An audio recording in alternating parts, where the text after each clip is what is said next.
안녕하세요, 여러분. 힐링 토크 회복의 정선입니다. 음악하는 분들 하면 왜 줄리어드 음대 굉장히 유명하잖아요.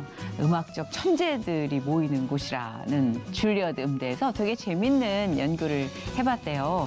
이 음악적 수재들인 학생들이 왜 모두가 뛰어난 음악가로 성장하지 못하고 중간에 도태되거나 그만두는가? 그에 대한 실험 결과가 되게 놀라웠어요. 아니, 성공하느냐 못하느냐를 가르는 가장 기본적인 요인이 바로 자존감과 자신감의 회복이었다고 합니다. 그러니까 처음 들었을 때는 이랬어요. 무슨 말이지? 했는데 역시 그 안에서 음악적 자신의 현 주소를 정확히 파악하는 것이 경쟁력이구나. 그리고 내 존재에 대한 확실한 어떤 느낌. 우리가 신앙생활을 할 때도 그렇잖아요. 하나님이 나를 왜 보내셨지? 왜 나를 여기에 쓰시려고 하시지? 이런 정체성과 자신감의 회복이 우리의 신앙에 좀 뭔가 시동을 걸어주고 발진을 시켜주는 원료로 쓰이잖아요. 역시 버클리 음대에서도 같은 거를 느꼈나 봐요. 오늘 모실 이분은요, 아주 단아하고 조용하고 마치 한 곳에 피어있을 꽃 같지만 엄청난 엔진으로 하나님의 일을 하고 계신 분입니다. 시작부터 주객이 전도된 것 같은 느낌? 이분이 여기서 진행을 하셔야 된다는 생각 들었습니다. 아나운서 박지인님 모셨습니다. 어서 오세요. 안녕하세요. 반갑습니다. M본부 신입사원을 통해 똑부러지는 발음과 실력을 선보였던 박주인. 청각장애인인 어머니의 사연을 진정성 있는 목소리로 소개해 많은 시청자와 선배 아나운서에게 응원을 받기도 했다. 이후 KBS 아나운서로 활동하다가 선교의 비전을 펼친 박주인. 하나님 안에서 성공한 인생을 살았다 해도 좋을 만큼 하나님의 뜻을 분별하고 순종했는데 하나님의 세밀한 음성에도 귀 기울이는 박주인의 회복 스토리를 지금 공개합니다. 솔직하게 말씀드렸어요. 국장님, 저는 이게 제 인생 마지막 아나운서 면접입니다. 어떻게 할까요? 하나님께 물었을 때 하나님이 마음에 재즈 댄스를 배우라는 마음을 주셨었어요. 제가 집으로 왔는데 아이가 저를 보자마자 엄마, 말씀 읽어줘. 그래서 내가 언젠가 오늘 하는 나의 이 순종과 나의 오늘의 예배가 마지막 날 예수님 앞에 드리는 그런 아름다운 간증이 되기를 바라는 것이 제 기도 제목이에요.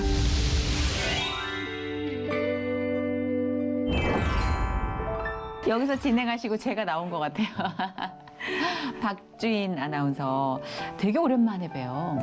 네, 맞아요. 저는 사실 낯을 익힐 겨를도 없이 떠나셔가지고. 맞아요. 제가 2011년에 MBC 신입사원이라고 아나운서 공개 채용에 이제 지망생으로 출연을 했었고요. 네. 그 후에는 KBS에 입사해서 맞아요. 쭉 활동을 하다가 2014년에 네. 이제 활동을 그만두고 나왔죠. 그렇죠. 그래서 M본부에서 시작을 하시고 K본부로 훌쩍 가셔서 낯을 익힐 새 없이 또 들어보니까 정말 드라마틱한 삶의 여정이 보이는데 지금부터 하나하나 좀 우리가 이야기를 들어볼까 해요. 일단 그 MBC에서 아주 야심차게 시작을 했었죠. 그 아나운서 신입사원 모집하는 프로그램. 거기서 박주인 아나운서가 굉장히 인상적인 이야기로 정말 많은 분들의 사랑을 받았어요. 제 어머니는 사고로 양쪽 고막을 잃으셨습니다. 청력을 거의 잃고 보청기에 의지해 삽니다. 그래서 저는 어릴 적부터 크고 또박또박 말하는 습관이 생겼습니다. 지금까지는 어머니의 소통의 창이었지만 앞으로는 국민 모두의 소통의 창이 되고 싶습니다. 저희 엄마가 제가 그때 방송에서는 자세하게 이야기를 안 했었는데 안 믿는 집안에 시집 가신 후에 이제 좀 고된 시집살이로 인해서 위에 아이 3명을 유산을 하셨었어요. 아이고. 그리고 그 스트레스로 이 뇌를 받치는 Y자뼈가 녹으면서 양쪽 고막을 잃으셨었거든요. 아이고, 그러셨구나. 얼마나 네. 그 마음의 고생이 심했으면. 맞아요. 그렇죠. 심적인 스트레스와 압박감. 그래서 당시 의사들이 3개월밖에 못 산다고 사형 선고를 했었어요. 근데 그때 제가 바로 들었었던 거거든요. 어머나 세상에. 그래서 그 후로 제가 태어난 시점에 이미 저희 온 가족은 집안에서 이렇게 크고 또박또박하게 말하는 그런 환경이었어요. 어머님을 배려해서. 네, 맞아요. 그래서 제가 그때 프로그램에 나갔을 때 저도 크고 또박또박하게 말하며 이런 진정성을 시청자들에게 전하는 아나운서가 되고 싶다고 표현을 했었는데 와. 그게 이제 시청자분들의 마음을 울렸던 것 같아요. 당연하죠. 네. 당연하죠. 그런 진정성만한 게 어디 있겠습니까? 그렇죠. 내 어머니에 관련된 이야기고 거기서 비롯된 사명감이잖아요. 야, 그랬구나. 그렇게 이제 그 관문에서 무사히 정말 좋은 성적으로 통과를 하신 거죠? 네, 맞아요. 1등 하신 거예요? 아니요, 1등은 아니고요. 그래서 네. 그 프로그램에서는 그 당시 미션에서는 이제 상대방을 이겼는데 네. 그 후에는 떨어졌었어요. 어. 그런데 저는 그때 그 MBC 신입사원이라는 프로그램이 실패를 하기 위해서 들어갔다기보다 하나님께서 제게 베풀어 주실 수 있는 최대치의 호의를 경험하기 위해서 갔다고 생각을 했었어요. 왜냐하면은 당시 제가 해외에서 유학을 하고 한국에 돌아와서 귀국한 지 얼마 안 됐을 시기였어요. 네. 그리고 이제 어릴 적부터 꿈이었던 이 아나운서를 준비한 지 딱 한 달이 되었던 시기였는데 근데 학원을 등록했을 때도 선생님들이 너네는 합격하러 가는 게 아니야. 근데 이제 아나운서는 시험장 면접장에 가서 이제 카메라 테스트를 하는 것조차도 이제 경력이기 때문에 너네 가서 분위기 파악하고 와. 아. 그렇게 말씀을 하셨었어요. 와. 그래서 저희가 아무런 준비도 안 하고 뭐 한국어 공부 이런 것도 아무것도 안 한 상태로 이제 뭐 맨바위에 계란치기식으로 갔었죠. 그런데 네. 이게 되는 거예요. 계속 와. 계속 올라가는 거예요. 네네. 그랬는데 이제 만약에 제가 그 후에 개인전에서 탈락을 했다면 뭔가 제 개인의 역량을 의심받았을 텐데 팀전에서 아하. 다소 조금 불미스러운 일로 인해서 떨어졌어요. 그래요. 그래서 이제 뭔가 하나님께서 제 이미지를 고려하지 않으셨나 준비가 되지 않았지만 어허. 그 시기에 딱 적절한 때에 퇴장할 수 있게 은혜를 주셨고 그런 섬세한 배려까지. 맞아요. 그리고 그 후에 이제 KBS 조수빈 아나운서가 네네. 당시 9시 뉴스를 진행하고 있었는데 네네. 수빈 언니가 제가 탈락한 것에 대해서 좀 안타깝고 응원하겠다라고 트위터에 글을 남겨주셨었어요. 네.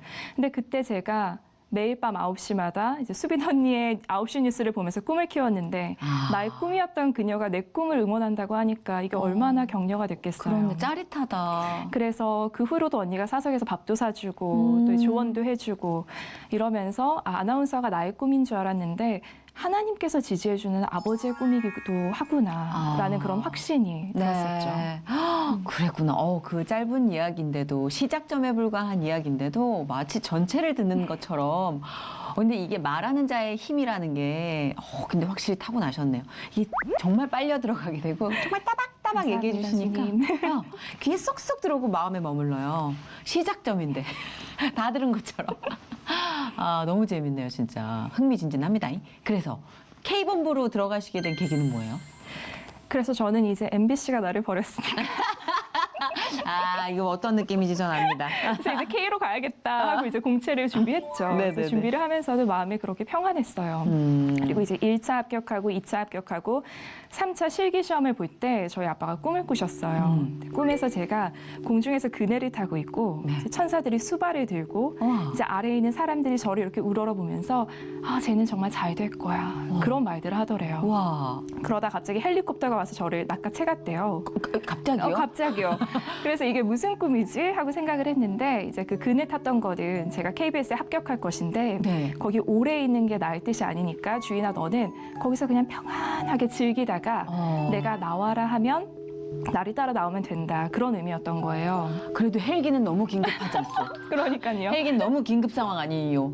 그래서 저희 아빠도 제가 죽는 꿈인 줄 알았대요. 진짜 다행히 그건 아니었어요. 평화롭고 목가적인 그네에서 헬기라. 근데 그 꿈의 해석을 아버님이 가장 하나님의 자녀답게 또 하신 것 같아요. 하나님의 뜻이라고. 네, 그래서 확실하신 저도 거네요. 그때 뭔가 KBS를 정말 열심히 준비했지만 마음속에는 이곳이 나의 종착지는 아니구나라는 마음이 있었어요. 그래요. 그러기 쉽지 않잖아요. 네. 그리고서 하나님이 저한테 주셨던 마음은 3차 시험 준비할 때였는데 5차까지 남았거든요. 근데 그때 이미 너가 거기서 일을 할 거니까 KBS 직원들을 위해 중보 기도를 해라. 그런데 일하는 환경미화원들, 경비 아저씨들을 위해서 다 중보 기도를 해라는 마음을 주셨어요. 세상에. 그래서 그렇게 이미 3차 시험 볼 때 저는 눈이 마주치는 모든 직원들을 위해 중보 기도를 하고 있었죠. 그랬는데 5차에서 탈락했어요. 중보기도 했는데. 그러니까요. 그래서 저는 이게 너무 받아들여지지가 않는 거예요. 그렇죠. 왜냐하면 사실 그전에도 낙방을 여러 번 경험을 했기 때문에 제가 실패하는 거는 그렇게 충격이 아니에요. 그런데 이거는 제가 믿었던 하나님의 말씀이 땅에 떨어진 것 같은 충격인 거예요. 그래서 이거를 어떻게 내가 돌파를 해야 하지 하고 이제 고뇌를 하고 있는데 전화가 한 통이 와요. 네. 그래서 전화를 받으니까 저한테 샴페인을 고르래요. 네? 그래서 제가 이게 무슨 소리지 했더니 제가 잊고 있었는데 제 가장 친한 친구가 결혼식을 하고 있어서 그 친구 브라이덜 샤워를 제가 호스트하기로 했었거든요. 그래서 나는 지금 이 슬픔을 묵상을 해야 하는데 저보고 이거를 그 코스 메뉴하고 샴페인을 골라달라고 전화가 온 거예요. 그래서 제가 마음에 내 일과는 별개로 하나님 이 자매는 정말 축복을 받아 마땅한 존재인데 주님 제 안에 누군가를 축복할 그 여유가 없습니다. 하고 이제 축복할 수 있는 마음을 부어주세요 하고 기도를 하는데 하나님이 그때 제게 로마서 8장 말씀을 주시더라고요. 네. 그러시면서 내가 확신하노니 사망이나 생명이나 천사들이나 뭐 권세자들이나 아니면은 현재일이나 장래일이나 능력이나 높음이나 기쁨이나 우리를 그 어떤 피조물이라도 예수 그리스도 안에 있는 아버지의 사랑부터 끊을 수 없으리라. 그러니까 현재일이 나를 그리스도의 사랑에서 끊을 수 없다는 거잖아요. 네. 그러면서 저한테 질문을 하시더라고요. 주인아, 너 여전히 나 사랑하니? 근데 제가 그 순간 제 마음에 그런 고백을 할 수 있는 게 아무것도 선한 게 아무것도 없었거든요. 근데 성령님께서 제 입술을 인도하시더라고요. 네, 예수님, 저 여전히 예수님 사랑해요. 근데 그 고백을 하는 순간 갑자기 제 마음에 친구를 축복하는 마음을 하나님께서 확 부어주시는 거예요. 그래서 정말 아름답게 그 축제를 마무리하고 집에 왔어요. 근데 저희 부모님이 저한테 이런 말씀을 하시더라고요. 그래서 아나운서는 물 건너갔고 너 앞으로 뭐 할래? 너무 단호하신데요? 네, 근데 제가 놀랐어요. 저희 부모님은 이런 분이 아니시거든요. 그러게요. 네. 그래서 제가 준비하는 그 1년 반 세월 동안 우리 부모님이 많이 지치셨구나. 그리고 저도 마음이 많이 지쳤기 때문에 이제 이 꿈을 정리해야겠구나라고 생각을 했는데 그 순간 또 전화가 왔어요. 네? 전화를 받으니까 저랑 그때 MBC 신입사원을 같이 참여했었던 동기이자 이번에 그 K본부에 합격한 아나운서였어요. 네, 이 친구가 저한테 네. 언니 내가 합격해서 미안해 그러면서 사실 미안할 거 전혀 없거든요. 네네네. 그 친구 실력으로 된 거니까. 근데 떨어졌을 땐 그런 전화도 화나는데. 그래서 그러면서 그 친구가 저한테 언니 내가 KBS 원주에서 나오면서 TO가 생겼는데 언니 거기 한번 지원해보지 않겠어? 라고 하는 거예요. 네. 그래서 정말 고마운 제안인데 제 마음에선 이미 이 꿈을 정리했기 때문에 기쁨은 없었어요. 그렇지만 그 마지막 미련이라고 할까요? 네. 그래서 그 미련 때문에 제가 정말 성의 없이 자기소개서도 이렇게 복사 붙이기 해가지고 다 내고 부모님께 말씀도 안 드리고 조용히 원주를 다녀왔어요. 그래서 1차, 2차 합격을 하는데도 마음이 안 기쁘더라고요. 최종에서 떨어지면 뭐 다 똑같잖아요. 네. 근데 최종 면접에서 딱 국장님께서 저한테 이런 말씀을 하시더라고요. 박주인 씨, 이번에 떨어지면 어떻게 할 것인가요? 근데 제가 그 질문에 솔직하게 말씀드렸어요. 네. 국장님, 저는 이게 제 인생 마지막 아나운서 면접입니다. 이번에 떨어지면은 저는 다른 길로 갈 것 같습니다. 그리고 집에 서울로 오는 버스 안에서 내내 울었어요. 그리고 집에 왔는데 전화가 오더라고요. 네. 박주인 씨 합격했으니까 월요일부터 출근하세요. 대박. 그래서 정말 제가 수십 번의 아나운서 면접을 봤지만 이렇게 공을 안 들이고 쉽게 된 게 처음이었어요. 뭐야? 세상에. 그러니까 정말 제 힘을 다 뺀 상태에서 그러게. 하나님께서 개입하셔서 결국엔 입술에 열매를 맺으시더라고요. 결국 내가 그렇게 아둥바둥하면 안 되고. 안 됐는데. 뭔지 알 것 같은 느낌. 그래서 정말 그곳에서 평안하게 있었어요. 선배님들도 너무 좋았고 같이 일하는 작가분들도 훌륭하셨고 그래서 그렇게 행복하게 지내다가 2014년쯤에 하나님께서 저한테 이제 나올 때가 됐다는 확신해 주셨어요. 진짜. 그래서 그때 이제 퇴사를 하고 나오게 됐죠. 나는 그렇게 나갈 때가 됐다는 확신은 어떻게 오는 건지 너무 궁금해. 너무 궁금해. 난 아직 여기 나가요? 나가요? 몇 번 물어봤는데 대답이 없으셔. 어떻게 오는지 난 너무 궁금해. 이게 있으라는 거겠죠? 그럼요. 내가 몇 번 물어봤거든. 내 위기 때마다 물어봤어. 나가요 그럼? 나가요? 한 말씀 안 하셔. 근데 이렇게 확신을 갖고 가시는 분을 보면 그런 답은 확실히 존재하는 거니까. 그렇죠. 그렇죠. 네. 야, 근데 하나님과의 투명한 교감과 그 교류가 아니면 우리는 그 사인을 못 알아채잖아요. 근데 주인 씨의 신앙이 참 부럽다라는 생각이 드네요. 어떻게 그렇게 사인을 알아들을 수 있을까? 제가 못 알아들을 땐 이렇게 때리시는 네, 것 좀 같아요. 많이 네. 맞았어요. 맞고도 버텨요, 나는. 근데 사실 그렇게 꿈꾸던 아나운서라는 길을 선택해서 평화롭고 아름다운 환경에서 잘 가고 있었는데 이제 나와라 했을 때 조금은 버티고 싶은 생각은 없었어요? 그러니까 결단이 딱 되던가요? 네, 그렇더라고요. 그러니까 순종이 그러니까 하나님의 생각은 제 생각과 다르잖아요. 네. 근데 그냥 그런 확신이 있었던 것 같아요. 아버지의 뜻이 옳고 또 제가 해외 유학 생활을 하면서 하나님께 약속했었던 것 중 하나가 대학교 졸업하면서 내가 가장 청춘일 때 못해도 1년은 하나님께 꼭 드리겠습니다라고 고백을 했었어요. 그래서 마음 한켠에는 항상 하나님이 부르시면은 선교지로 나가야겠다라는 마음이 있었어요. 그렇구나. 아, 대학교만 유학을 하신 거예요? 고등학교하고 대학교 15살 때 유학을 가서 왜 대학교까지. 가신 거예요? 그때 왜 그랬는지 모르겠는데 마음에 가장 친한 친구가 이민을 갔었어요. 그게 좀 컸던 것 같아요. 좀 넓은 세계로 나가보자. 네. 다 모든 결단이 우연인 것 같지만 사실 우연인 게 하나도 없다라는 생각이 들어요. 그렇게 해서 이렇게 이제 선교지로 파송을 가신 거예요? 어디로 가신 거예요? 그 과정이 사실은 몽골로 갔었어요. 근데 몽골은 원래 제 마음에 없었던 곳인데 네. 그 제가 K본부에서 나온 다음에 이제 어떻게 할까요? 하나님께 물었을 때 하나님이 마음에 뜬금없지만 재즈 댄스를 배우라는 마음을 주셨었어요. 잠깐만요.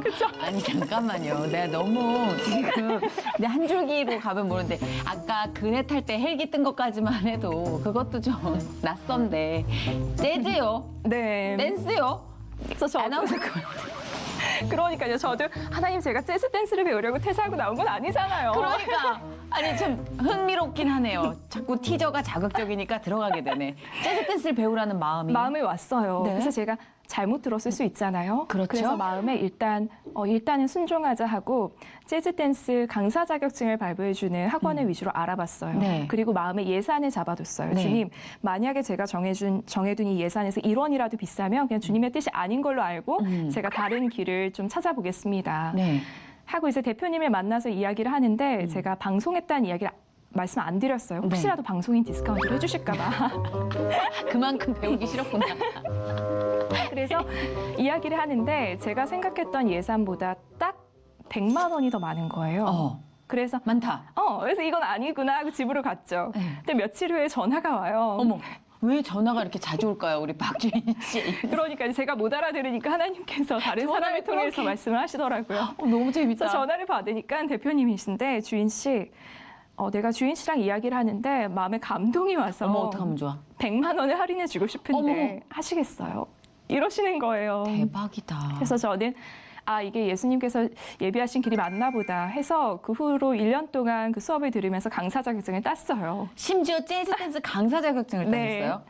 그래서 그 강사 자격증을 딴 다음에 그럼 이제 뭐 할까 하는데 또 전화가 왔어요. 네. 또 전화가 오는구나. 또 전화를 받으니까 이제 몽골 국제대학교에서 선교사로 사역하던 친구였는데 네. 이 친구가 저한테 이런 말을 하는 거예요. 주인아, 우리 학교에서 다음 학기부터 체육 선생님이 그만두셔. 그리고 학생처 과장님이 그만두셔서 우리가 빨리 새로운 분을 구해야 하는데 기도하면 자꾸 네 얼굴이 생각이 나. 기도해보지 않겠니? 좋아. 그래서 제가 마음에 어차피 하나님께 1년을 드리기로 약속을 했었기 때문에 네. 이제 그거는 문제가 되지 않는데 하나님 정말 몽골이 하나님께서 부르시는 장소가 맞다면은 제가 저희 교회에서 후원을 받고 나가게 해주세요. 그런 다음에 이제 교회에 연락을 했어요. 네. 그러니까 교회에서 저한테 후원을 해주려면은 선교단체에 소속이 되어 있어야 한다고 말씀을 네. 해주시는 네. 거예요. 그래서 이제 제가 그 당시 알던 유일한 선교회가 OM 선교회라는 곳이었는데 제가 그 선교회 사이트에 접속을 해봤어요. 네. 그랬더니 하필이면은 네. 또 1, 2년 단기 사역자들을 모집하는 기간이었던 거예요. 대박이다. 그래서 원서 접수가 이틀 후가 마감이래요. 네. 그래서 부랴부랴 원서를 쓰고 와. 이제 뭐 예방 접종 맞고 신체 검사하고 그리고 와. 원서를 접수했죠. 와. 그리고 이제 필기 시험 합격하고 나서 보니까 이제 2학기 시작하기 전까지 한 6개월에서 8개월의 시간이 남아 있었는데 교회에서 선교사를 파송하기 전까지 받아야 하는 교육 프로그램, 네. 또 선교단체에서 받아야 되는 교육 프로그램이 모두 2학기 시작하기 2주 전에 다 마무리가 되는 거예요. 그래서 이거는 뭐 제가 정한 스케줄이 아니잖아요. 그러네. 그래서 하나님께서 부르시고 예비하신 네. 길이 맞구나 해서 이제 순종하고 그렇게 떠나게 됐죠. 여기서 더 버티는 게 이상한 거지. 맞아요. 누가 봐도 극명한 사실인데. 재즈 댄스에서 이렇게 왔잖아요. 지금 체육 선생님까지 그 자격증을 따놓고 준비시키신 거잖아요. 그렇죠. 와, 마음에 드는 생각 무시하면 안 되겠네. 맞아요. 하나님이 주신 생각인지 확인 절차 끝나면 바로 행동해야지. 버티다가는 뭐 가셨어요. 이제 몽골로 휴 날아가셨어요. 굉장히 예상치 못한 땅에서의 선교라 좀 많은 에피소드들이 있었을 것 같은데 어땠어요? 몽골에서의 1년은? 몽골에서는 우선 도착했을 때 가장 좋았던 거는 그 몽골 국제대학교라는 곳은 교수진들과 또 근무하시는 분들이 모두 다 크리스천이세요. 네. 그리고 무급으로 일하시는 자비랑 선교사님들이세요. 그래서 뭐 나사에서 근무하다 오신 분, 혹은 뭐 연대에서 교수님들, 뭐 네로라는 유수 기업에 근무하셨던 분들이 다 오셔서 학생들을 섬기는데 정말 그런 분들이 아닌데 네로라 하는 분들이신데 정말 낮은 자세로 학생들을 섬겨주세요. 그래서 학생들이 1학년 때는 안 믿다가 졸업할 때쯤 되면은 예수 그리스도를 믿어요. 그러다 보니까 인격이 변화돼요. 근데 그거를 현장에서 보니까 딱 그 말씀 있잖아요. 너희는 가만히 서서 내가 여호와 힘을 보라. 근데 정말 저는 가만히 서 있으면 하나님께서 역사하시는 게 쭉 보이는 거예요. 이게 정말 은혜로웠고, 그러니까 오감을 통해서 하나님께서 역사하시는 거를 경험하니까 이게 정말 은혜가 되더라고요. 그리고 또 다른 거 하나는 제가 아버지의 마음을 조금 더 이해를 하게 됐는데요. 저는 KBS를 퇴사하고 나오면서 그 아나운서라는 타이틀을 내려놨었어요. 그런데 하나님은 여전히 저를 아나운서라고 생각을 하셨더라고요. 이게 무슨 말이냐면 제가 근무했던 학생처가 하는 일이 학생과 관련된 행사들을 기획하고 또 진행하는 일이었어요. 그리고 제가 아나운서 경력이 있다 보니까 학교에서 이렇게 대외적인 행사는 전부 다 저에게 진행을 맡기시더라고요. 그래서 제가 이렇게 근무하다가 불리면 아래 무대 내려가서 진행하고 올라오고, 그러니까 뭔가 별반 다를 바가 없었어요. 네. 그래서 하나님께서는 내가 갖고 있던 그 모든 경력과 은사를 허투루 낭비하지 않으시는구나. 네, 진짜 정말 신기하게 그러시더라고요. 다 쓰세요. 다 쓰시더라고요. 네. 또 방송할 때는 영어를 할 일이 없잖아요. 근데 그렇죠. 제가 해외에 있었다 보니까 영어가 그래도 있었는데 국제대학교니까 거기선 다 영어로 수업을 진행을 하잖아요. 그러니까 제가 갖고 있던 몇 개 안 되는 은사를 하나님이 다 활용하시더라고요. 그래서 정말 아버지는 내가 나를 향한 욕심보다 딸을 향해 더 많은 욕심을 갖고 계시고 나를 향해 내가 갖고 있는 꿈보다 더 큰 꿈을 갖고 계시구나. 그 마음에 대한 확신을 갖게 된 계기였던 것 같아요. 와, 진짜 뭐 블록버스터 영화 한 편 보는 것 같은 한 인생의 개인사가 이렇게까지 흥미진진할 일인가. 야, 헬기 나오고 막 지금 재즈 댄스 나오고 몽골 이게 그림이 전혀 안 맞을 것 같은데 맞는다는 거죠. 그쵸. 네. 이 이후에도 뭔가 또 굉장히 스펙타클한 전개가 이어질 것 같은데 이게 기대치가 너무 높아진 건가요? 몽골에서 진짜 선교하시는 분들에 관련된 이야기를 들을 때마다 느꼈던 심적 부담은 뭐냐면 너무 고생할 것이다. 그 사역이 늘 결핍과 그리고 뭔가 기도 제목이 끊이지 않을 것이다. 근데 주인 씨 얘기를 듣는 순간 참 인간처럼 생각하는구나 내가. 그죠? 사람이 하는 게 아닌데 결국 하나님이 하시는 일을 나는 지켜볼 뿐인데 그 간증이 정말 와닿았어요. 뭔가 너무 사명감을 갖고 있는 것도 교만일 수 있겠구나. 어차피 하나님이 하시는 일인데. 여기까지 왔어요. 자, 이제 몽골에서 다음 코스가 궁금합니다. 어디로 가시나요? 그래서 저는 제가 몽골에서 좀 오래 장기 동안 사역할 줄 알았어요. 그러게요. 또 그랬는데 네. 제가 연애를 했어요. 야, 또 갑자기 멜로를 튀나? 장르가? 그래서 제가 원래 몽골에서요? 아니요. 그러니까 이게 참 하나님께서 오묘하게 역사하신 게 제가 네. 몽골로 그 모든 훈련 과정 마치고 몽골로 떠나기 2주 전에 네. 제가 지인의 소개로 남자를 소개받았었는데 그 와중에 소개팅을요? 그거는 이제 한 반년 전에 이제 알게 됐는데 한 3번째 만남을 가졌을 때였던 것 같아요. 네. 근데 저는 이제 보니까 이 남자가 정말 괜찮은 남자예요. 그래서 정말 좋은 여자를 만나면 좋겠는 거예요. 왜냐면 저는 또 이제 떠날 사람이니까. 어떡하니? 그래서 이렇게 아이고. 잘 정리를 하려고 중간중간에 일부러 얘기를 많이 했어요. 네. 나는 내 모든 것을 통해서 하나님께 영광을 돌리고 싶은 사람이다. 그게 내 꿈이다. 이렇게 말을 하면 좀 떨어질 줄 알았어요. 네. 왜냐하면 이 사람은 하나님을 이렇게 열렬하게 사랑하는 사람이라기보다는 하나님에 대한 궁금증이 많은 사람이었어요. 그래서 이렇게 말을 하면 떨어질 줄 알았는데 안 떨어지더라고요. 그리고 마지막 제가 떠나기 보름 전에 이 사람은 이제 필리핀에서 저를 보러 한국으로 나온 거였거든요. 와. 그래서 저한테 이제 교제를 신청을 하더라고요. 네. 그래서 제가 좀 마음에 또 들었던 생각은 어차피 이제 교제를 시작하자마자 장거리 연애를 하게 되니까 네. 마음이 좀 소원해져도 정리하기 좀 깔끔하지 않을까. 그렇게 마음에 쏙 들었었구나. 그래서 네, 그런 왜냐면 마음으로 장거리 연애에서 이렇게 뗄 생각을 할 그러니까 저는 그때 마음이 하나님께 다 헌신해야지. 나는 선교사야라는 너무 신기하다. 좀 그런 마음이 강했던 것 같아요. 그래서 그렇게 정리를 했었는데 의외로 제가 선교 시간이 되게 힘들었어요. 그러니까 네. 체력적으로 하는 일이 많다 보니까 하루에 5시간, 6시간 자고 주말에도 일하고 하니까 그 정도로요? 체력적으로 많이 지치더라고요. 근데 그때마다 남자친구가 전화로 얘기를 해줬던 그 1시간이 네. 제가 이 선교를 할 수 있는 원동력이 된 거예요. 진짜. 그래서 하나님께서는 제게 돕는 와. 천사를 보내주셨다라는 생각을 남자친구를 보면서 와. 하게 됐어요. 그것까지 생각을 해주셨네요. 네, 제가 도망갈까 봐. 와, 진짜 너무 섬세하다. 너무 섬세한 작업을 보는 거. 레이스 뜨개질 보는 것 같아. 와, 그래서 그렇게 장거리 연애를 하시면서 몽골 사역을 하고 계셨구나. 맞아요. 그러면 그 이제 남자친구랑 어느 시점에서 만나야지 뭔가 이게 결혼까지 가든지 그래서 구체화가 저희 되잖아요. 남자친구가 저를 보러 왔어요. 저를 보러 몽골로. 몽골로 오고. 그분은 필리핀에서 서울로 보러 오고 맞아요. 필리핀에서 몽골로 보러 오고. 네. 또 제가 방학이라 한국에 가 있으면 한국으로 저를 보러 오고. 와, 그렇죠. 대단하시다. 그런 노력에 제가 이제 코가 꿰었죠. 안 꿰는 게 이상하죠? 아까부터 계속 안 꿰는 게 이상하고 안 가는 게 이상하죠? 너무 사인이 확실해. 그리고 전화가 자주 와. 맞아요. 어디서든 전화가 너무 와. 그럼 가야 돼. 그 결혼은 하신 거예요? 이제 그 그쵸, 남자친구랑. 네. 그럼 몽골 사역 끝나고? 네, 몽골 사역을 마무리하고 되게 빠르게 준비를 했어요. 3개월 동안 결혼을 준비하고 이제 결혼식을 하고 바로 또 필리핀으로 가게 됐죠. 그렇겠죠. 남편분이 필리핀에서 직장을 다니고 계셨던 거예요. 그럼 이제 다시 필리핀으로. 와, 인생이 정말 버라이어티합니다. 근데 결혼과 동시에 또 허니문 베이비가 생기셨다면서요. 맞아요. 네. 와, 이것도 좀 드라마틱한 게 뭔가 하실 일이 많고 하고 싶은 일이 많은 상황에서 사실은 예정에 없던 임신과 출산이 아니었을까 짐작이 되는데 어때요?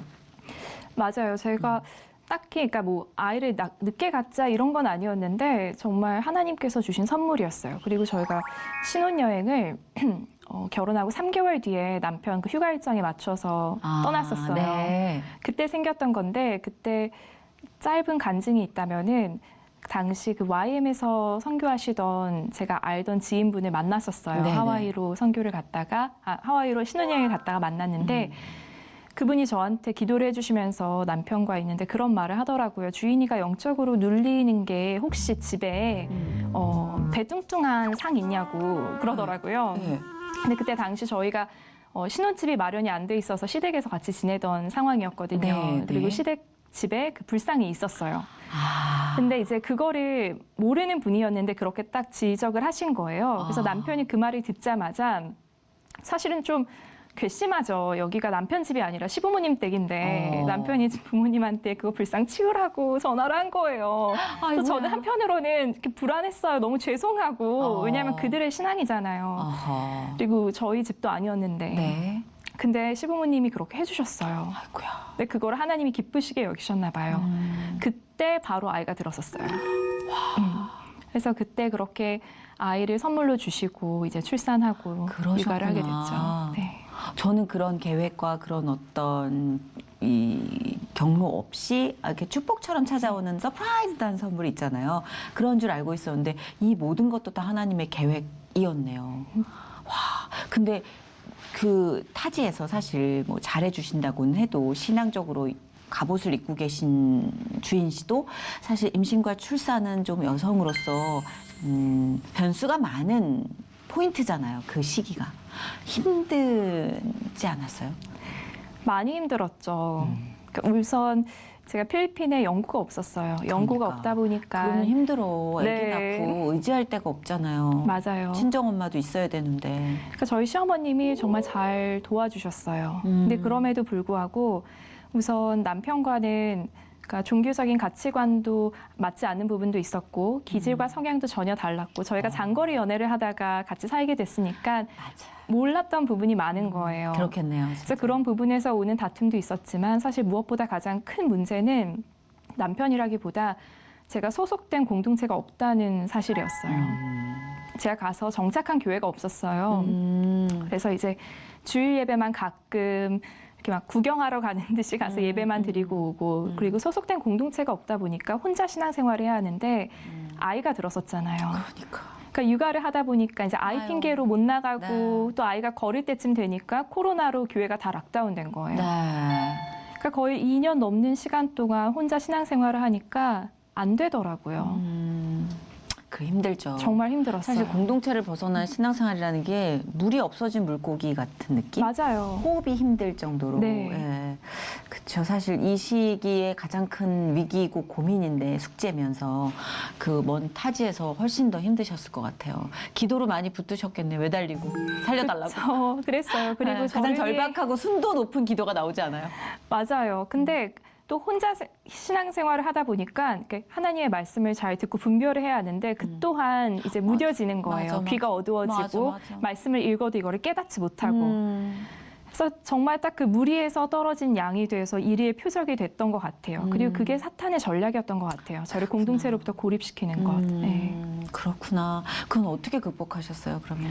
그래서 제가 작년에 이제 몸에 좀 이상이 오고 몸이 많이 쇠약해져서 한국에 정기 검진을, 그 건강 검진을 받으러 나왔어요. 아이가 네. 나왔는데 네. 그때 하나님께서 공동체를 통해 회복을 시키시더라고요. 네. 진짜. 네. 그래서 그때 할렐루야. 저를 위해 기도해 주던 한 자매가 저를 기도 모임으로 초대를 해줬어요. 그래서 이제 기도 모임에 갔더니 이제 처음 만난 자매들도 있었고요. 근데 그 중에 한 자매가 저를 위해 기도를 해주는데 딱 환상을 봤다고 하더라고요. 그래서 어떤 모습이었냐면은 이렇게 사탄이 저한테 불화살을 던졌는데 제가 그 불화살을 짚고 제 심장을 찔렀대요. 아유, 세상에. 그러니까 그게 어떤 의미였냐면은 이렇게 부부싸움을 하다가 남편이 홧김에 말을 한 게 그 불화살이었는데 제가 그것을 사실이라고 생각하고 제 심장에 박은 거예요. 아이고. 그러니까 그리스도의 형상, 내 안에 있던 그리스도의 형상을 제가 훼손한 거죠. 이게 하나님이 정말 슬퍼하셨고 이게 죄였다고 딱 지적을 하시더라고요. 그래서 그 회개 기도를 정말 오랫동안 했어요. 몇 시간 동안 계속 눈물로 회개 기도를 했어요. 근데 그러고 나서 집에 왔는데 기적이 생겼어요.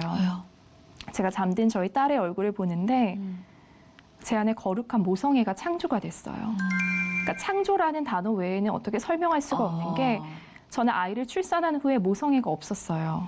너무 그러니까- 힘들고. 네, 그래서 이 아이를 보면은 고통스러웠구나. 그러니까 지극정성으로 내가 잘 보살피긴 했지만 그것은 엄마라는 책임감에서였지 뭔가 이 치열한 영적 전투에서 내가 내 딸을 보호해야 돼라는 그런 거룩한 모성애는 전혀 없었어요. 근데 이 모성애를 하나님께서 회복시켜 주시더라고요. 정말 감사했어요. 그렇죠. 그리고 나서 이어서 다른 기적이 생겼는데 그게 뭐냐면 저희 딸이 통잠을 자기 시작했어요. 통잠을 잔다는 건 중간에 안 깬다는 거 아닙니까? 맞아요. 엄마들이 그토록 바라는. 그럼요.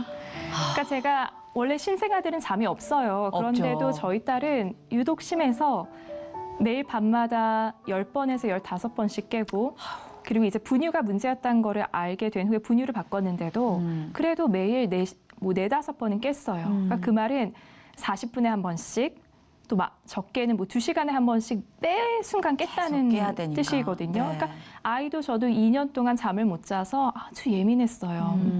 근데 하나님께서 제가 회개하고 온 날부터 아이가 안 깨더라고요. 주여. 통잠을 자기 시작했어요. 그러니까 저는 이게 제가 어떻게 해도 해결이 되지 않던 거를 하나님께서 한순간에 해결을 해주셨기 때문에 은혜라고밖에 생각이 안 되는 거예요. 그렇네요, 진짜.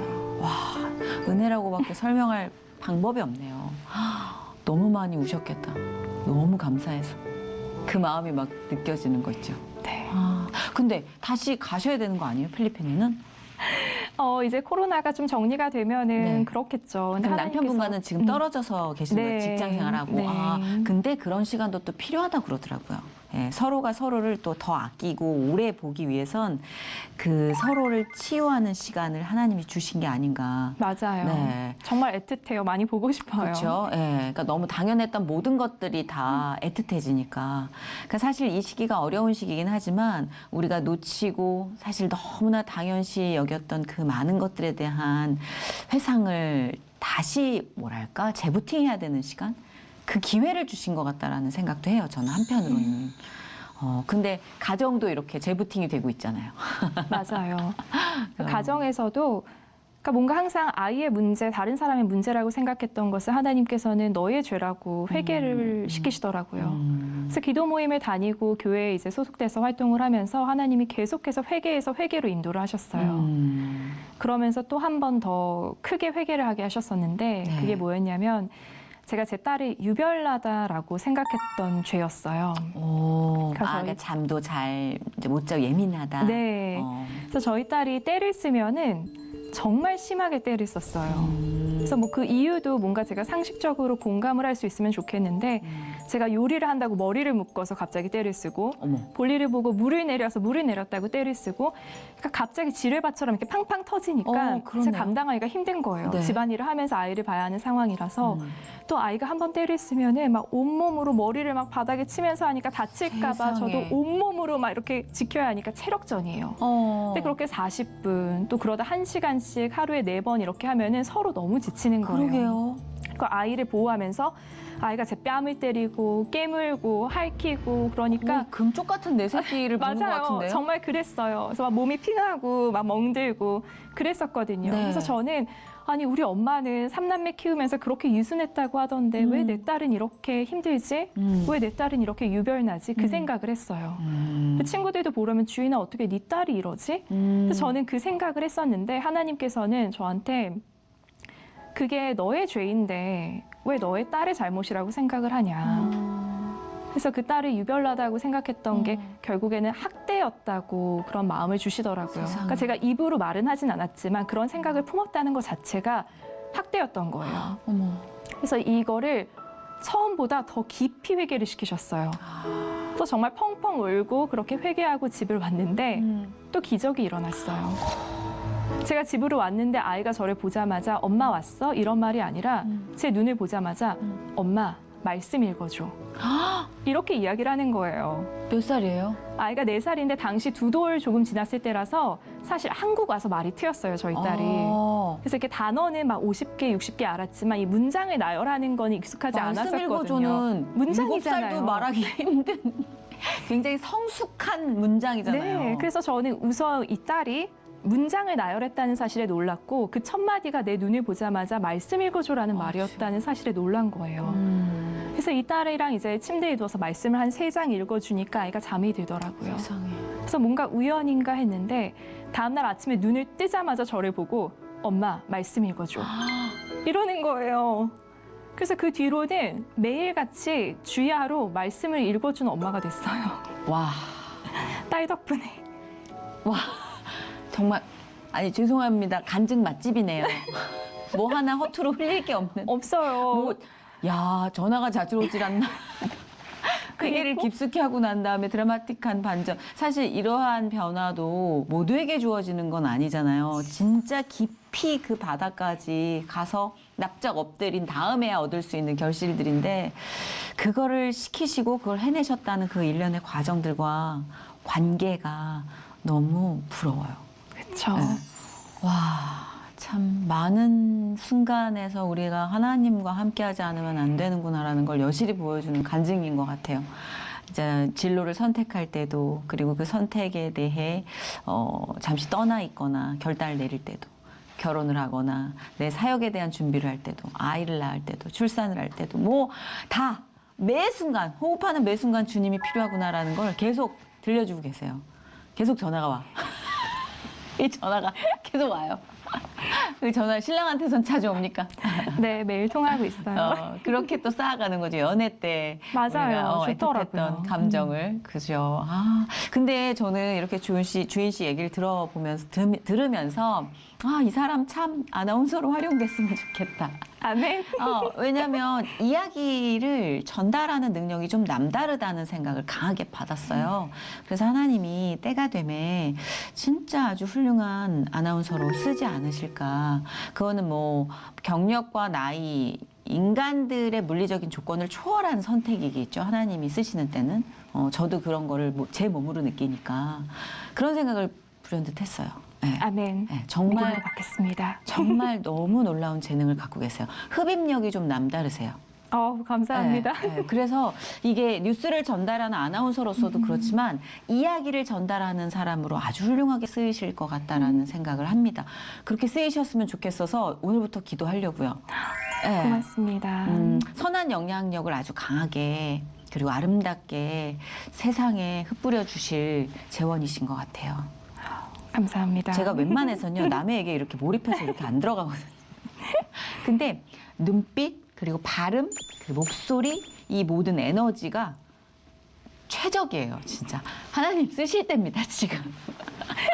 아니, 이 중보기도 제목도 같이 우리 나누고 있거든요. 사실 기도 제목 그리고 생각하고 있는 비전도 좀 알려주시면 함께 할게요. 이제부터는 함께 해야죠. 우리가 같은 한번 출연하셨으면 우리가 다 같은 공동체거든요. 좋습니다. 네.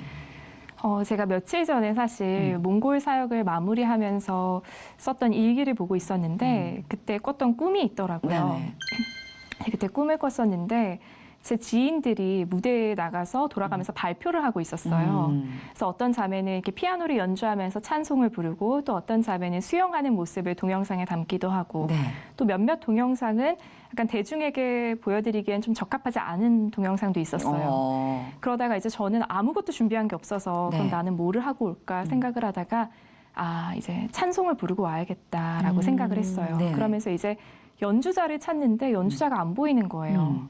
근데 이제 또 무대에서 사회자가 연거푸 제 이름을 부르시더라고요. 네. 그래서 어쩔 수 없지 하고 이제 반주자 없이 무대에 올랐어요. 네. 긴장을 하고 있는데 무대에 오른 순간 갑자기 찬양팀하고 성가대가 등장을 하는 거예요. 와우.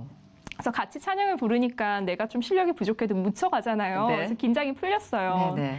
그러니까 이제 사회자가 또 다시 등장을 하시더니 이제부터 MIU 박주인 선교사님의 간증을 듣겠습니다라고 말을 하시는 거예요. 네. 놀랐어요. 왜냐하면 꿈이지만 내가 뭐 몇 분 동안 어떤 간증을 해야 될지 전혀 모르는 상황이었거든요. 네. 그래서 이제 간증을 하려고 딱 하는 순간 꿈에서 깼어요. 그리고 깨는 순간 제 입에서 내 갈 길 다가도록이라는 찬양이 이렇게 흘러나오더라고요.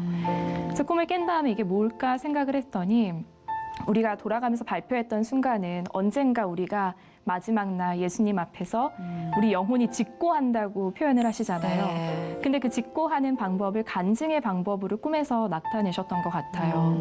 그래서 내가 언젠가 오늘 하는 나의 이 순종과 나의 오늘의 예배가 마지막 날 예수님 앞에 드리는 울려 퍼지는 간증이 되겠구나. 그래서 그냥 오늘 이 순간의 제 삶이 그런 아름다운 간증이 되기를 바라는 것이 제 기도 제목이에요. 진짜 너무 멋진 말이다. 그렇죠. 우리가 조금 비전이라 함은 지금보다는 앞선, 지금보다는 조금 훗날을 얘기하잖아요. 그래서 오늘 하루가 좀 버티듯 사라질 때가 있는데 오늘 하루가 아주 충만한 예배의 과정이길 바란다는 그 간증이 사실은 지금 시대에 참 필요한 말인 것 같아요. 나를 부단히 채찍질하던 누구에게도 휴식이 될 수 있고 또 오늘 너무 불만족스러워 하시던 분께 감사를 줄 수도 있고 아주 멋진 말을 선포해 주셨어요. 아마 우리 모두의 기도 제목이 되어야 되지 않을까 싶어요. 그죠? 예, 너무 많은 깨달음을 주는 자리였습니다. 오늘 어떠셨어요? 감사했어요. 예수님께서 하신 것 같고요. 저는 제가 삶에서 경험했던 돌파가 이제 시청자분들의 돌파가 되기를 기대하는 마음으로 왔었거든요. 그래서 네. 동일하게 그 돌파를 경험하시면 좋겠습니다. 감사합니다. 진짜 나중에 제가 그 소임을 다하게 되는 날 주인 씨가 여기 와서 앉으시면 될 것 같아요. 지금 아니에요. 지금 전화가 아직 안 와가지고.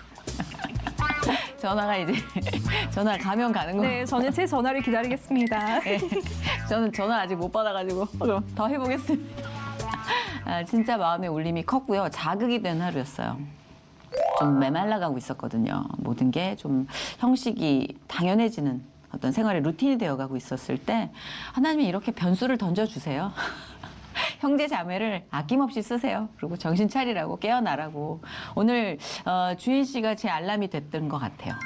감사합니다. 네, 주님. 완벽히 정신을 차리고 지금 뒤통수를 맞은 느낌이에요. 제가 오히려 감사드리고요. 앞으로 또 한국에 어느 정도 체류하실지 또 어떤 쓰임으로 여러분을 만나실지 모르겠지만 저희 회복하고는 이제 공동체 인연으로 계속해서 주고받는 그런 관계가 되길 바랍니다. 네, 감사합니다. 다음 소식 기다릴게요. 근데 업데이트 해야죠. 그쵸. 네. 나중에 제 딸이 나오면 좋겠어요. 같이 나오세요, 같이. 너무 좋아요. 기다리고 있을게요. 네. 고맙습니다. 고맙습니다. 네.